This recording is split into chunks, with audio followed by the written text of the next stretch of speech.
Halo Sobat PPATK, jumpa lagi di Jumatan Jumpa PPATK Pekanan. Sama saya M. Natsir Konga. Assalamualaikum warahmatullahi wabarakatuh. Waalaikumsalam warahmatullahi wabarakatuh. Sobat PPATK, kita kehadiran Mbak Vidya ya. Beliau ini sudah banyak juga nih melanglang di PPATK ya. Pernah dianalis ya, pernah di sekarang ada di dalam negeri ya. Ini Mbak Vidya ramai lagi nih terkait dengan crowdfunding ya. Crowd itu kan kerumunan ya, bagaimana mengumpulkan dana dari masyarakat. Banyak platform yang dipakai kan. Nah persoalannya uang yang dikumpulkan dari orang per orang masyarakat gitu ya. Nah ini banyak disalahgunakan. Nah sebelumnya mungkin sharing ke Sobat PPATK itu sebenarnya apa yang pengertian dari crowdfunding itu dan di mana penyalahgunaannya? Ya, selamat siang Sobat PPATK. Perkenalkan saya Vidyata dari Direktorat Strategi dan Kerjasama dan Teknologi PPATK. Tadi seperti Bang Viu sampaikan, saya dulu pernah menjadi analis di Direktorat Pemeriksaan Riset Pengembangan dan Direktorat Analisis Pemeriksaan. Sekarang menjadi analis di Direktorat Strategi dan Kerjasama Dalam Negeri. Ya, saya sebelumnya akan menyampaikan apa sih pengertian crowdfunding itu ya. Jadi crowdfunding itu kalau Sobat PPATK tahu nggak? Itu dulu ternyata sudah lama sekali. Berasal dari abad ke-13 kalau nggak saya salah ingat ya. Jadi zaman dulu ada penjelajahan, terutama di negara Spanyol, untuk penjalan kapal-kapal itu, mereka ternyata para pedagang itu memperoleh dananya itu dari crowdfunding. Mereka mengumpulkan dana dari masyarakat, kemudian baru mereka menjalankan ekspedisi itu. Dari hasil dana yang dikumpulkan, mereka memberikan semacam saham atau laba rugi. Nah itulah yang menjadi cikal bakal yang sekarang itu dikenal menjadi securities crowdfunding atau pendanaan uang dana bersifat sekuritas. Nah kalau zaman sekarang crowdfunding itu udah di dalam ranah online ya. Jadi bisa dengan media sosial atau dengan platform-platform tertentu atau dari aplikasi perpesanan. Jadi asalkan dia itu mengumpulkan dana dari sumber yang banyak, itu sudah bisa disebut crowdfunding. Itu dari sisi bisnis kan Mbak Ya. Vidya, tapi kan juga banyak juga crowdfunding itu untuk kegiatan sosial. Sobat PPATK, baru-baru ini Financial Action Task Force on Money Laundering mengeluarkan laporan ya, salah satunya itu terkait dengan crowdfunding. Crowdfunding ini sih sah-sah saja Sobat PPATK. Nah yang jadi masalah dalam pengumpulan dana masyarakat tadi itu banyak digunakan untuk kegiatan pidana, khususnya pendanaan terorisme. Dan ini terjadi di berbagai negara ya. Maka dari itu Financial Action Task Force on Money Laundering melakukan kajian mengidentifikasi seperti apa crowdfunding yang terjadi dan memitigasi agar apa yang terjadi ini bisa diatasi ataupun dicegah oleh negara-negara yang ada. Jadi dari temuan yang dilakukan oleh FATF dan rekomendasi yang dikeluarkan itu apa saja tuh rekomendasi yang harus dilakukan oleh setiap negara yang disampaikan oleh Financial Action Task Force on Money Laundering. Ya, jadi ya menurut laporannya FATF ini, Sobat PPATK, negara-negara itu pertama harus melakukan penilaian risiko terhadap crowdfunding. Jadi ini ditemukan bahwa mungkin belum seluruh negara ya melakukan penilaian risiko terhadap crowdfunding.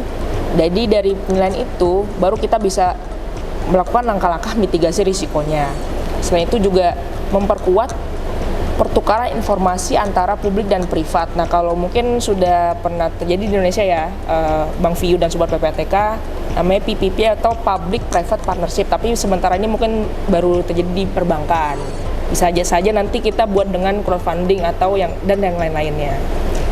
Kemudian yang ketiga, Tadi untuk yang crowdfunding ini kan bisa saja menggunakan cash, bisa menggunakan transfer dana, atau dia menggunakan aset virtual. Jadi juga harus menerapkan rekomendasi FATF yang terkait hal-hal tersebut, tadi aset virtual, transfer dana, dan juga NPO atau yayasan, seperti itu. Dan tentunya juga pihak pelapor ya harus menjalankan prinsip pengenalan pengguna jasa kan? Benar sekali Bang Vio. Oke. Nah sekarang masalahnya bagaimana mereka bisa lakukan pengumpulan dana dari masyarakat, platformnya tadi apa saja yang digunakan, lalu kemudian itu banyak ya meskipun banyak diantaranya juga untuk kegiatan positif ya, tapi banyak juga yang digunakan misalnya untuk pendanaan terorisme, kemudian hal-hal yang melanggar hukum, pembelian senjata misalnya, uang dari masyarakat itu untuk kegiatan-kegiatan yang tidak sesuai dengan peruntukan sebagaimana mestinya, seperti itu. Mungkin Mbak Vidya bisa jelaskan itu Mbak, dari sisi sosial ya, crowdfunding tadi. Nah, ini saya sebelumnya nih melakukan riset ya, Sobat PPATK. Ini risetnya mengenai tax atau teknologi finansial. Jadi crowdfunding itu ternyata Bang Vio dan Sobat PPATK juga pernah digunakan untuk pendanaan kampanye di Indonesia ya. Oke. Terutama kampanye caleg. Nah, jadi ini dalam salah satu buku nih, mohon maaf saya agak lupa judulnya. Jadi caleg dia pribadi, dia melakukan crowdfunding untuk melakukan pendanaan bagi kampanye dia. Iya. Seperti itu.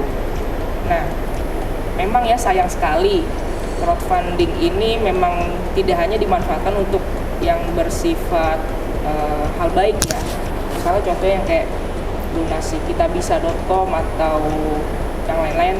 Jadi tadi selain sosial juga ada yang dia bersifat reward. Jadi dia memberikan hadiah kepada pemberi dana, misalnya untuk konser atau dia proyek video atau karya seni seperti itu. Nah, kalau menurut laporannya FATF pada sekitar tahun 2023 mengenai crowdfunding, alternative financing, ternyata crowdfunding juga dimanfaatkan nih untuk pendanaan terorisme, terutama yang bersifat sosial crowdfunding. Ini ditemukan nih beberapa kasus, kalau saya lihat sejauh ini sih belum ada tuh ya dari Indonesia ya kasusnya ya. Oh ini di luar nih kasusnya? Dari luar negeri nih, Oke. Jadi ada yang dari Australia, ada yang dari Jerman kalau salah. Jadi contohnya kasusnya orang Australia ini dia itu katanya adalah pengikutnya ISIL.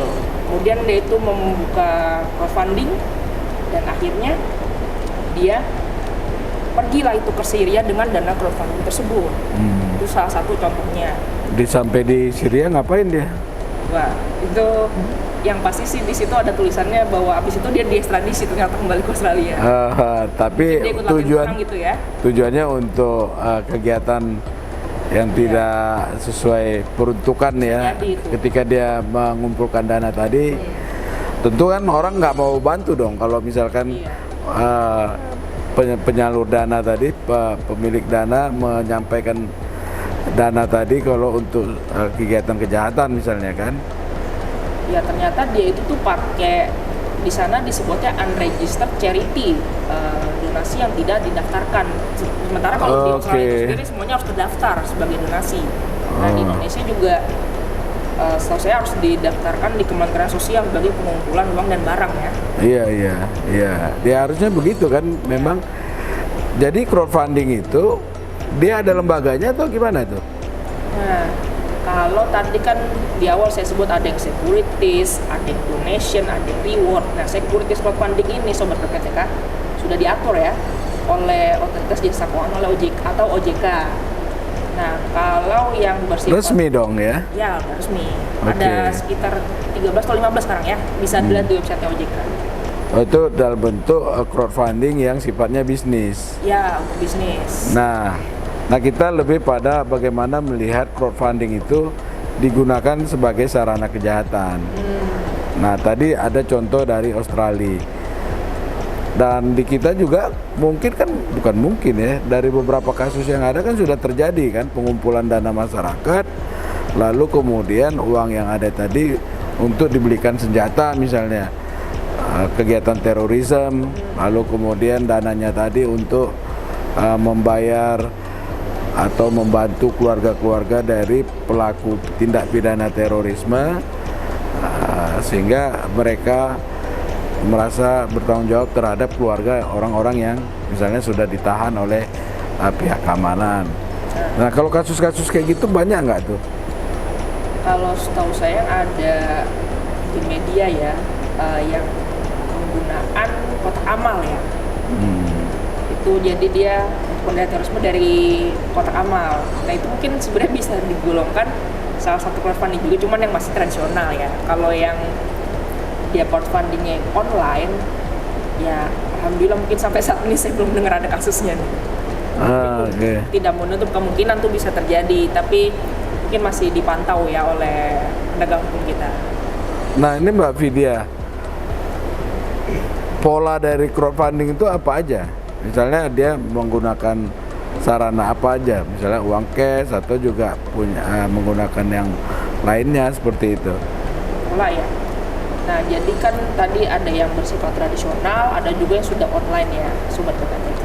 Jadi kalau yang tradisional berarti dia masih dari mulut ke mulut menyampaikan mau membutuhkan dana, terus dia mengumpulkannya mungkin secara cash atau ditransfer ke rekening orang yang bersangkutan. Nah kalau zaman sekarang dia ada yang pakai platform atau dia itu langsung ke media sosial, bisa langsung ke rekening, bisa dengan dompet atau uang elektronik ya, misalnya apa GoPay, OVO, Dana dan lain-lain, atau dia pakai payment processor ya, bisa juga macam seperti itu kalau zaman sekarang.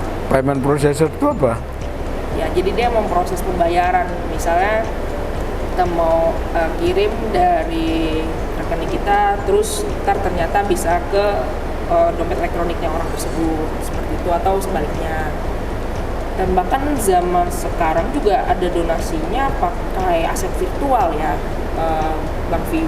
Misalnya Bitcoin tuh, saya pernah lihat dulu browsing ada yayasan yang menerima donasi pakai Bitcoin. Oh gitu ya? Iya ternyata. Kalau itu bisa dilacak nggak tuh? Nah kalau itu bisa sebenarnya dilacak ya. Jadi Bitcoin itu sebenarnya kan banyak yang menganggap Bitcoin mah nggak bisa dilacak nih, anonimus. Nah tidak seperti itu. Bitcoin itu sebenarnya pseudonimus. Jadi dia ada alamatnya yang jelas, bisa dilacak dari mana ke mana. Cuma kita tidak tahu itu dibaliknya siapa. Oh gitu ya. Jadi ya. Terus mengejar orang pemiliknya juga sulit dong kalau gitu. Ya memang agak sulit, tapi bukan berarti tidak bisa. Jadi sekarang tuh sudah banyak ya alat-alatnya Bang View juga seperti PPATK. Nah ini contohnya, ini kemarin saya bawa aja di pelatihan. Ada seperti namanya cat analisis, ada juga mungkin DNA labs, macam-macam ya software. Jadi dia akan mengumpulkan, misalnya mau trace transaksi ini ke mana, nanti dia lewat exchange ini, terus nanti dia kemana. Jadi selama dia masih di dalam, nah kalau Bitcoin itu namanya blockchain, jadi kita masih bisa lacak nanti. Gimana kita mau melacak akhirnya itu nanti kalau dia sudah mau dicairkan, itu baru kelihatan nih siapa nih yang mau narik, mau mencairkan. Ya. Oh, tetap bisa ya meskipun effortnya lebih berat. Kalau dia menggunakan misalnya mata uang ya. Iya, yang mata uang virtual itu benar sekali. Iya, jadi artinya kalau transaksi antar rekening itu lebih mudah.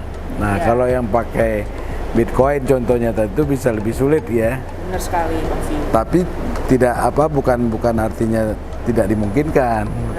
Nah, dari kasus yang ada itu mungkin Mbak Vidya bisa cerita tuh, gimana tuh pakai Bitcoin modelnya gitu ya, lalu kemudian dipakai untuk apa gitu?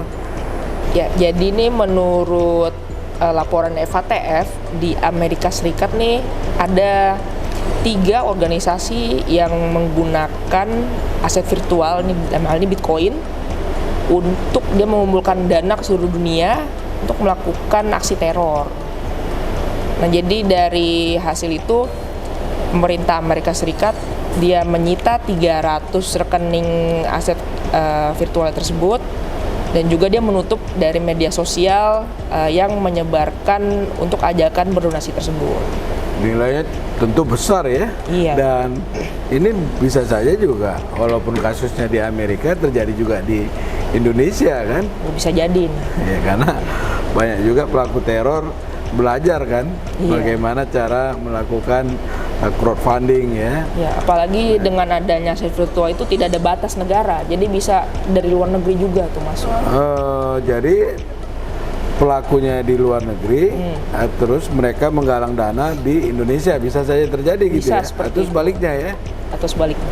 Iya iya. Jadi dari beberapa kasus yang ada itu memang banyak di pengumpulan dana, lalu kemudian dana itu untuk berbagai kegiatan tindak pidana ya, ada teror misalnya ya, yang kemudian juga ada penyimpangan penggunaan dana tadi yang diminta kepada masyarakat untuk misalnya membantu orang yang lagi kesulitan di Palestina misalnya ya, sebagian dana bisa kemudian penggunaannya tidak sebagaimana mestinya ya. Kasus-kasus besar untuk itu beberapa waktu lalu juga pernah kita ungkapkan ya Mbak Vidya ya. Nah sekarang ini Mbak Vidya, apa langkah-langkah yang bisa dilakukan agar crowdfunding ini tidak melakukan ataupun uang hasil yang dia kumpulkan itu sesuai dengan peruntukannya, bukan malah untuk tindak pidana itu. Apa antisipasi yang bisa dilakukan?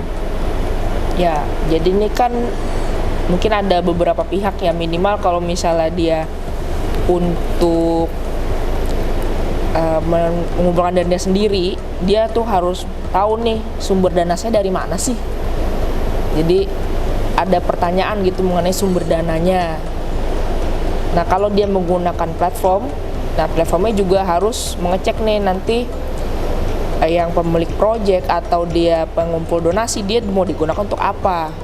Kita harus ada laporan akuntabilitasnya ya. Jadi kita sebagai masyarakat memantau ini penggunaan donasi seperti apa. Jadi tidaknya itu kan kalau misalnya yang pengumpul donasi atau platform dari crowdfunding itu dia curiga bahwa sumber dana atau aliran dananya keluar itu mencurigakan, ada indikasi tindak pidana, itu dia bisa sekali dia bekerja sama dengan aparat penegak hukum atau dia melapor aduan masyarakat ke PPATK ya. Oke. Nah tentu kan ini pemerintah nggak bisa sendiri ya Mbak Vidya ya, harus ikut peran berbagai macam pihak, terutama masyarakat luas kan, agar mereka bisa menggunakan dalam pengumpulan dana tadi secara benar misalnya ya. Kalau dia bentuk yayasan, yayasan itu sudah terdaftar di otoritas ya. Dalam hal ini misalnya ada Kemendagri. Kalau dia bentuk LSM dari luar, beroperasi di Indonesia, izinnya dari Kementerian Luar Negeri atau juga dari Kementerian Sosial, kan seperti itu ya. Dan Kemenkumham juga kalau untuk pendaftaran yayasan. Oh, yayasan ya di Kumham ya. Nah, peran pemerintah tentu harus cukup baik dan kuat, tapi juga peran masyarakat juga dibutuhkan. Ya. Nah, apa nih kira-kira yang bisa dilakukan oleh masyarakat luas agar pengumpulan dari dana tadi itu bisa digunakan sebagaimana mestinya ya, terhindar dari peruntukan untuk kegiatan-kegiatan yang melanggar hukum. Ya, tadi ini kan saya sebutkan ya, sumbernya harus benar, keluarnya harus benar juga. Nah, kalau ini dalam masyarakat sebagai dia pemberi dana, ya berarti kita mengawasi nih uangnya keluar kemana. Kita lihat dari track record misalnya yayasannya atau penyedia crowdfundingnya, terus nanti kalau perlu minta laporan untuk pengumpulan dan penggunaan dana seperti apa. Tadi juga kalau ada yang mencurigakan, bisa sebagai anggota masyarakat membuat pengaduan masyarakat ke PPATK ya. Oh, jadi harus kritis ya. Iya. Kita sebagai pemberi dana harus kritis, benar kan? Benar. Artinya kita harus lihat tuh izin yayasan kalau dia bentuk yayasannya. Iya. siapa yang mengeluarkan. Tadi lalu kemudian bagaimana penggunaannya, pertanggungjawaban penggunaannya gitu ya. Dan ada nggak misalnya laporan itu diaudit oleh akuntan publik misalnya ya. Itu salah satu kan bagaimana supaya tadi anggaran ataupun dana yang terkumpul tadi digunakan sesuai dengan harapan pemberi sumbangan kan. Iya, begitu benar ya? sekali itu. Oke, Sobat PPATK, saya kira apa yang disampaikan oleh Mbak Vidya tadi itu memberikan banyak informasi ya, terutama agar kita hati-hati ya di dalam memberikan dana di dalam crowdfunding yang dilakukan oleh berbagai pihak ya, yang digunakan untuk juga berbagai macam kepentingan. Nah, jangan sampai kegiatan itu casingnya artinya itu untuk kebaikan, tapi ternyata digunakan untuk tindakan kejahatan. Nah, jangan sampai terjadi seperti itu.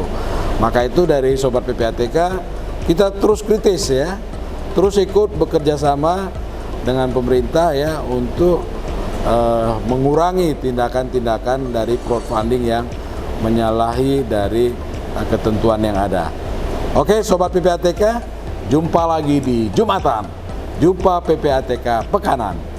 Kalau bersih, kenapa harus risih?